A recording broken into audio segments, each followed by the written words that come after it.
Ceci est un livre audio autogénéré par Google. Première partie, les atouts touristiques de l'Afrique et l'esthétique des représentations romanesques.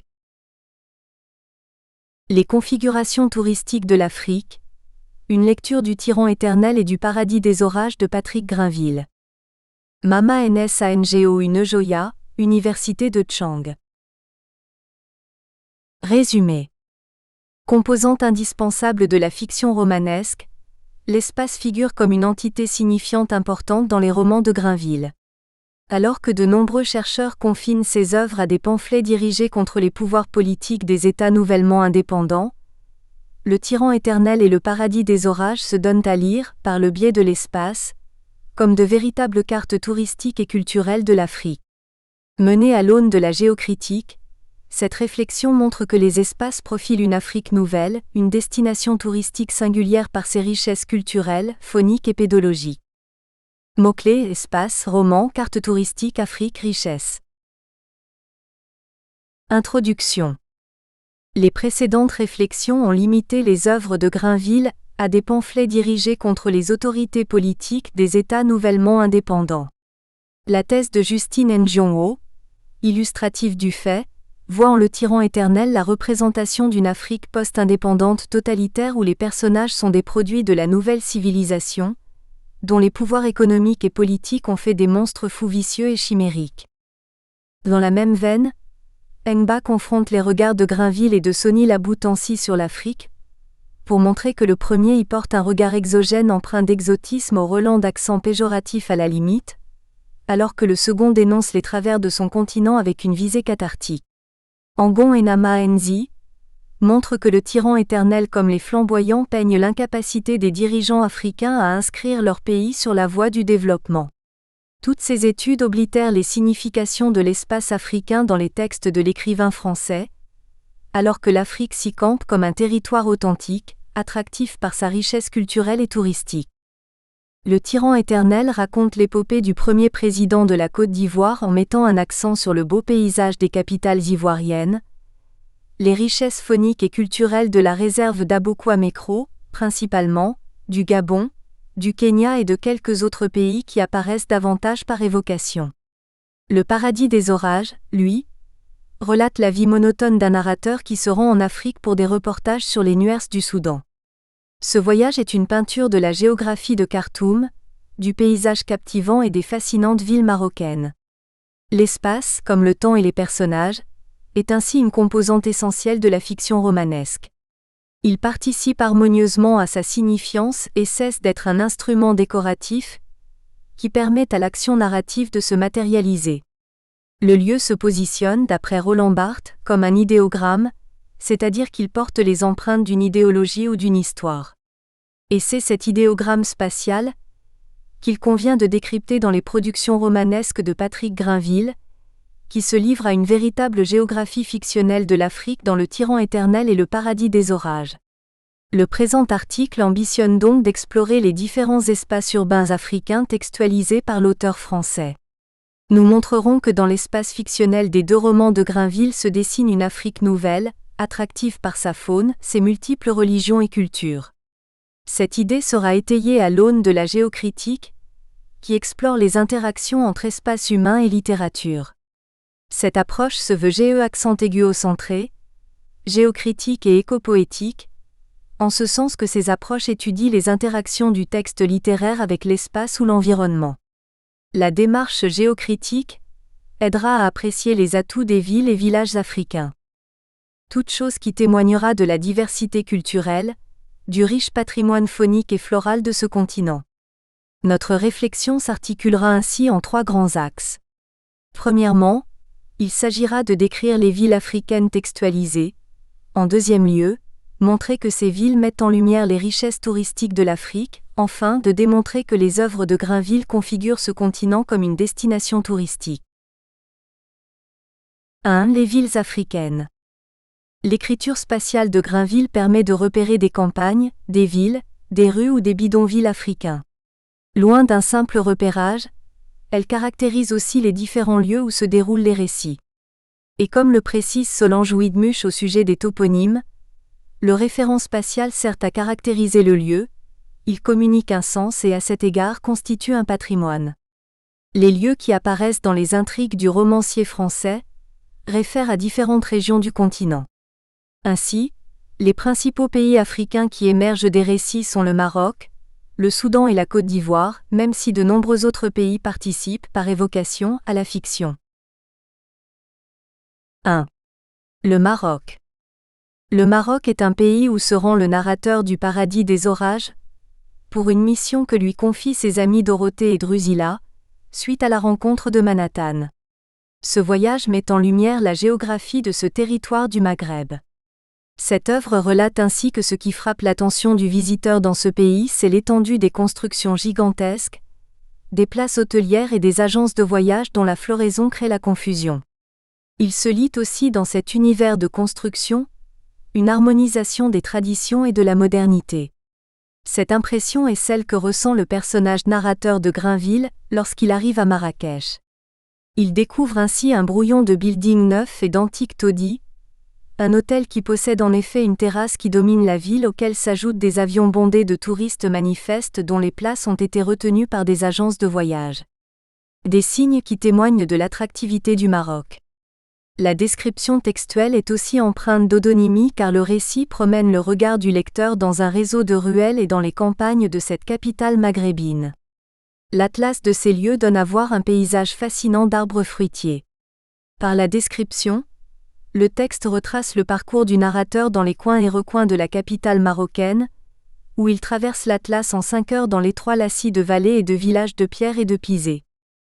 Le paysage évolue rapidement vers le dépouillement, le semi-désert. Je surplombe une immense plaine blonde ponctuée d'oasis, biffée de fines palmeraies comme des écritures. Le périple de ce personnage anonyme le conduit dans une autre contrée de Marrakech, notamment celle d'Aït Benadou. Et comme les précédents espaces, il se dégage une forte impression de vérisimilitude tant les lieux en fiction se rapprochent par leurs traits, des référents connus et identifiables dans la carte du Maroc. En sorte que le clivage entre le référent et sa représentation tend à être gommé.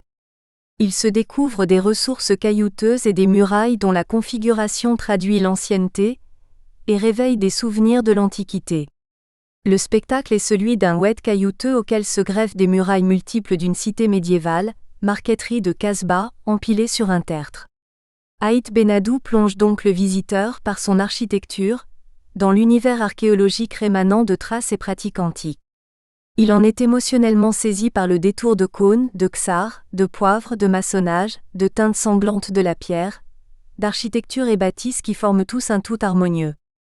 Le passage est illustratif de l'émotion du protagoniste face au décor urbain.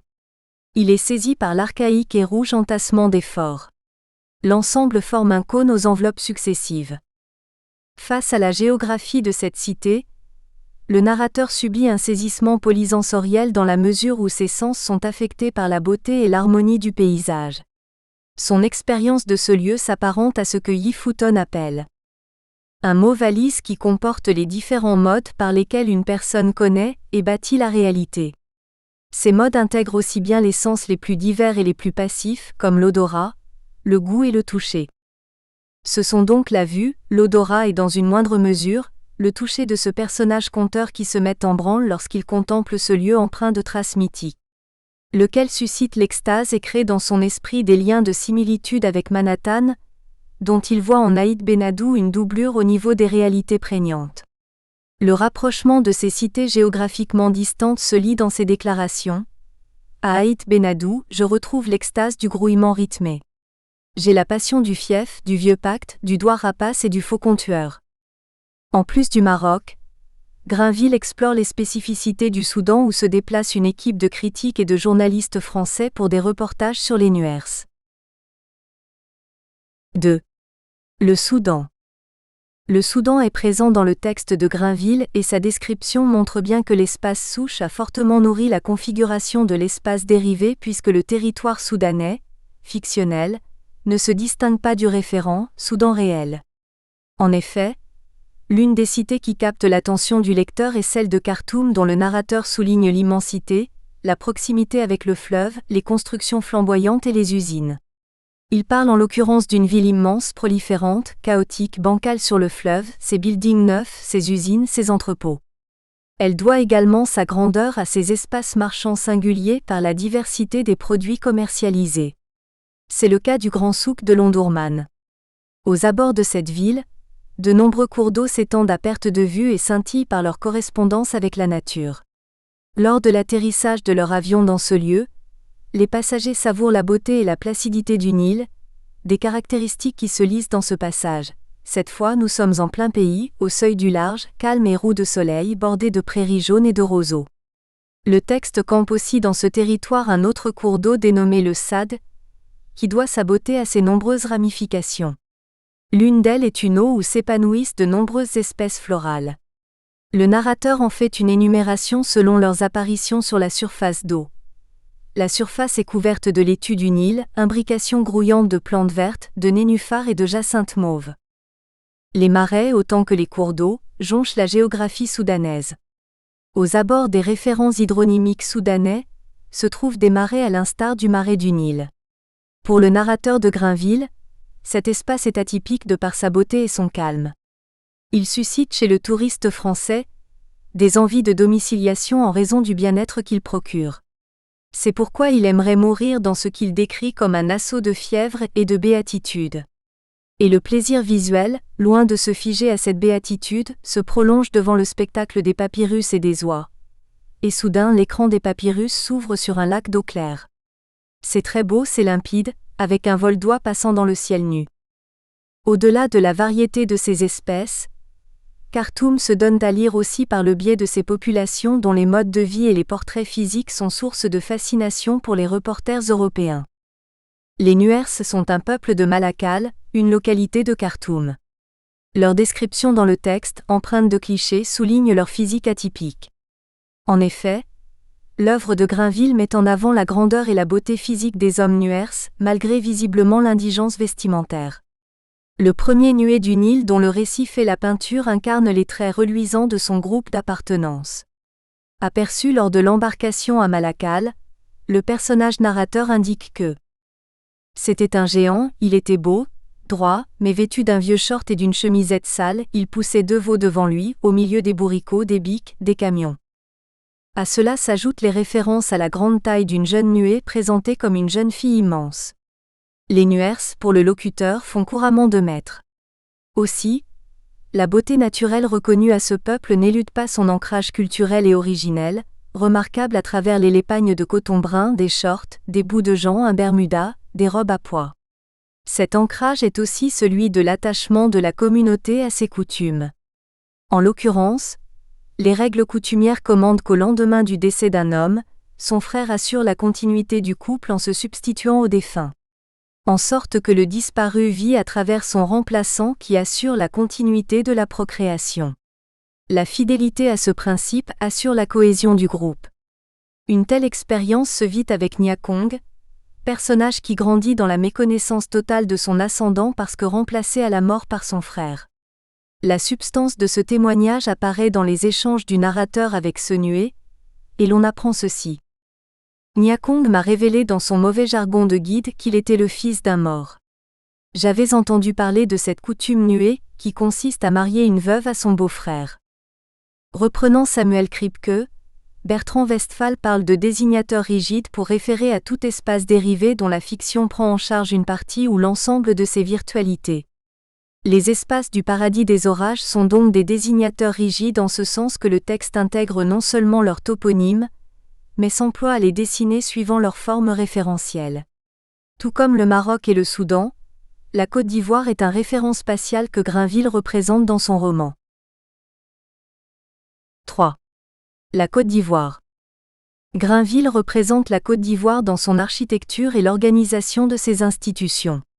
Sous sa plume, l'on découvre un pays dont Yamoussoukro est la capitale politique et Abidjan, la capitale économique. La première ville loge l'institution présidentielle. Cette répartition spatiale obéit à la volonté du président narrateur qui a érigé son village en centre des institutions par décret. C'est aussi dans le même espace urbain que se localise la cathédrale, que le narrateur présente comme la marque identitaire de son pays en comparaison avec le palais de Versailles de Louis XIV ou encore les pyramides des pharaons. Cette cathédrale émeut l'équipe d'écrivains qui la visitent par son architecture luxuriante. Le bol sacré du dôme s'étend à plus d'une centaine de mètres et la coupole est une copie de la basilique Saint-Pierre de Rome. Le récit de Grainville donne à lire l'immensité de cette maison religieuse à travers l'étonnement de Boris. Boris, le blanc, béait devant le bol sacré du dôme qui se haussait, s'épanouissait à 120 mètres du sol. La basilique ivoirienne est donc singulière de par le matériau utilisé pour sa construction. Elle incarne pour son architecte en chef les innovations technologiques les plus récentes et se pose comme une bâtisse modèle pour des constructions futures au regard de sa beauté et le luxe immodéré qui la singularise. L'optimisme d'Houphouët-Boigny à ce sujet en est un témoignage. Ma cathédrale est une prouesse qui porte à leur sommet les dernières innovations techniques. C'est une basilique de pointe, un exemple, un test pour bien de constructions futures. Comme la basilique, l'hôtel président se pose également comme une prouesse technologique. La façade avant de cet hôtel donne à voir un palace géant, dont la verticale de béton et de verre surplombait la cité cernée de forêts.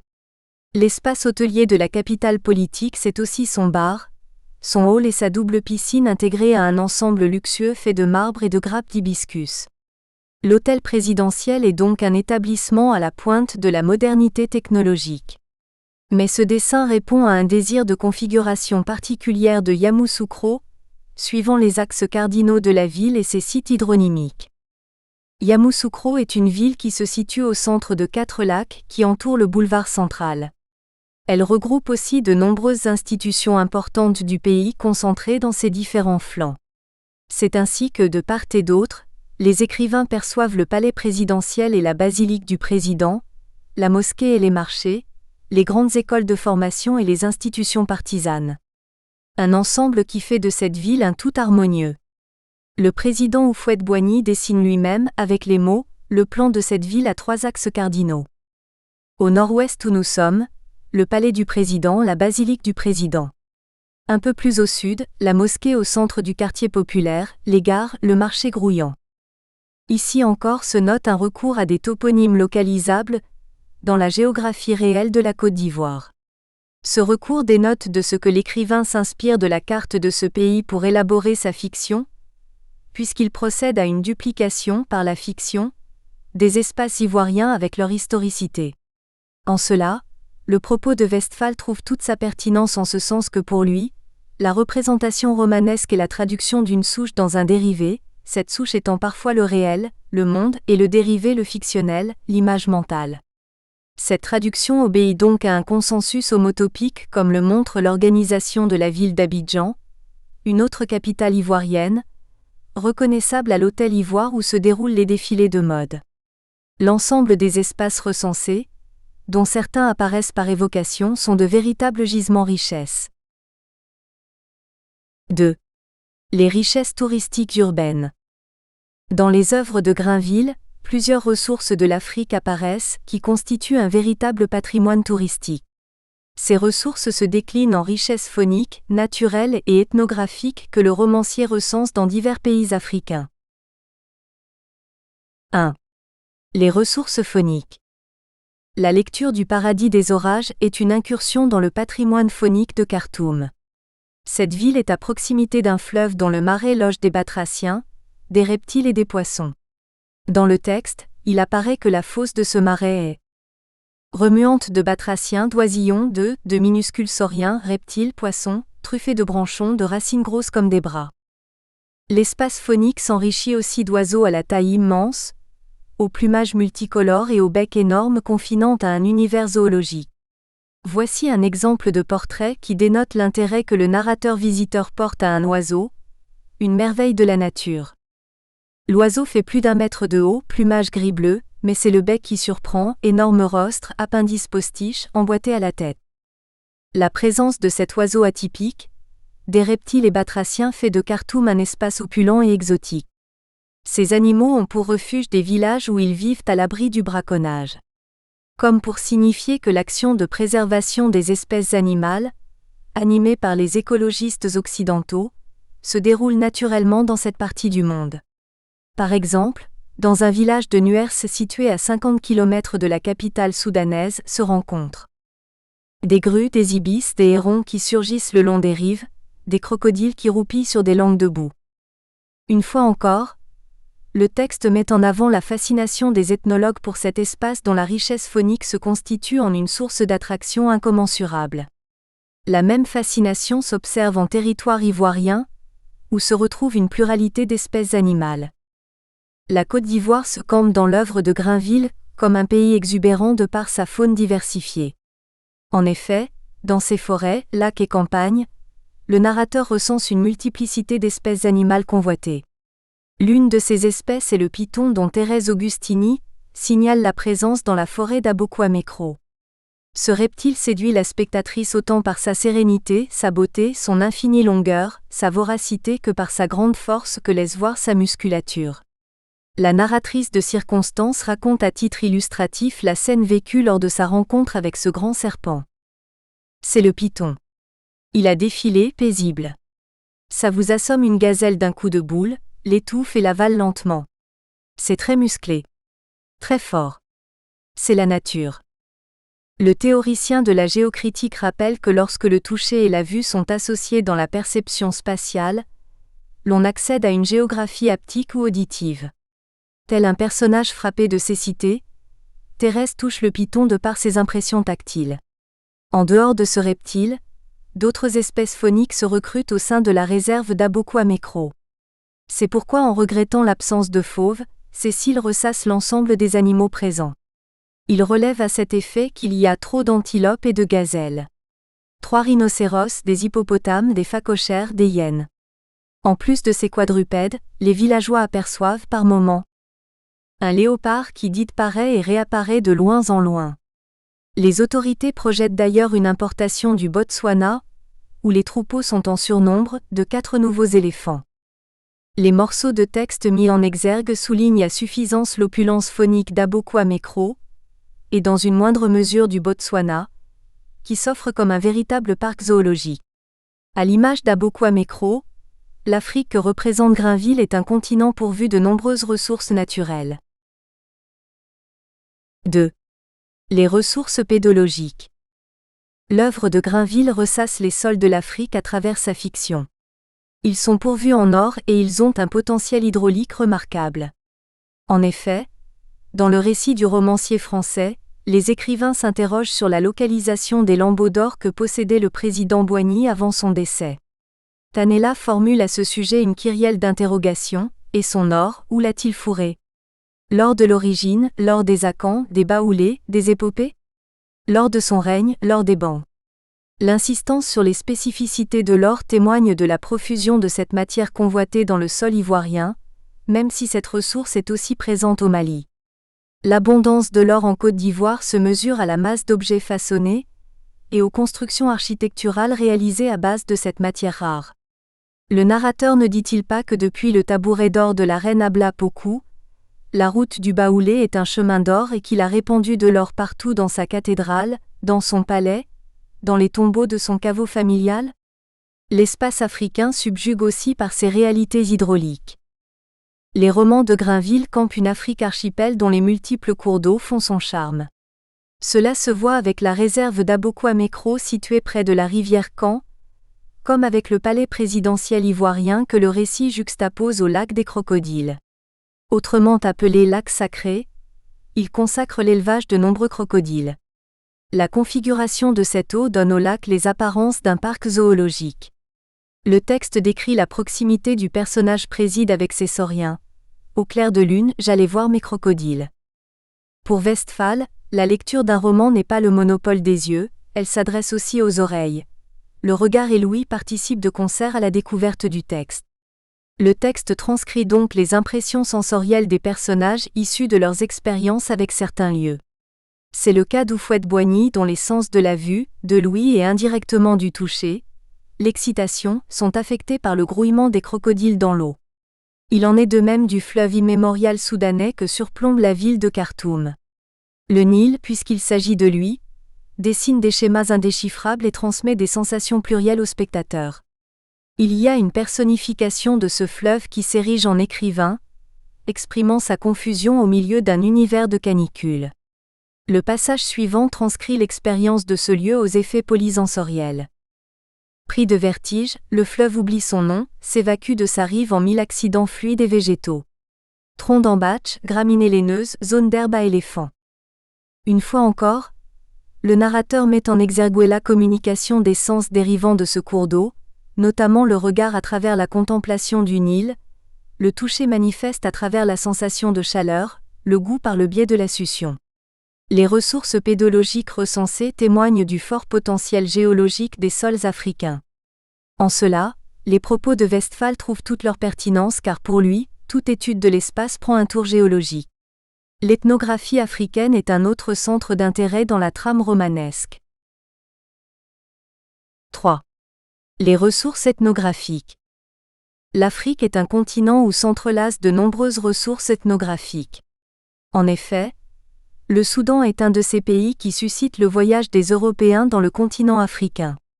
Ils s'y rendent dans l'optique de découvrir et d'appréhender le mode de vie de certains peuples.